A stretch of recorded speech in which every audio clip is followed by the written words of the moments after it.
കൂശ് നിമ്രോദിനെ ജനിപ്പിച്ചു. നിമ്രോദ് ഭൂമിയിലെ ആദ്യ നായാട്ടുവീരനായിരുന്നു.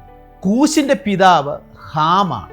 ഉൽപ്പത്തി പുസ്തകം 9-ാം അധ്യായത്തിൽ പിതാവിൽ നിന്ന് ശാപം ഏറ്റുവാങ്ങിയ വ്യക്തിയാണ് ഹാം. ആ ഹാമിൻ്റെ കൊച്ചുമകനാണ് നിമ്രോദ്, അഥവാ ഭൂമിയിലെ ആദ്യ നായാട്ടുവീരൻ. എന്നാൽ പിതാവിൻ്റെ അനുഗ്രഹം ലഭിച്ച തലമുറയാണ് ശേം.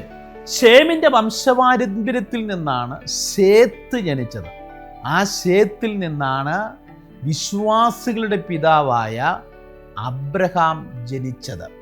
ശാപമുള്ളവൻ്റെ തലമുറയിൽ നായാട്ടുവീരന്മാരുണ്ടായപ്പോൾ അനുഗ്രഹമുള്ളവൻ്റെ തലമുറയിൽ നിന്ന് വിശ്വാസവീരന്മാരുണ്ടായി. ഈ ശാപമുള്ളവൻ്റെ തലമുറയിൽ നിന്ന് ഗോലിയാത്തിനെ പോലെ മല്ലന്മാരുണ്ടായപ്പോൾ അനുഗ്രഹമുള്ളവൻ്റെ തലമുറയിൽ നിന്ന് ആ മല്ലനെ തോൽപ്പിച്ച ദാവീദുണ്ടായി. നാം നിമിത്തം നമ്മുടെ തലമുറകൾ അനുഗ്രഹിക്കപ്പെടണം.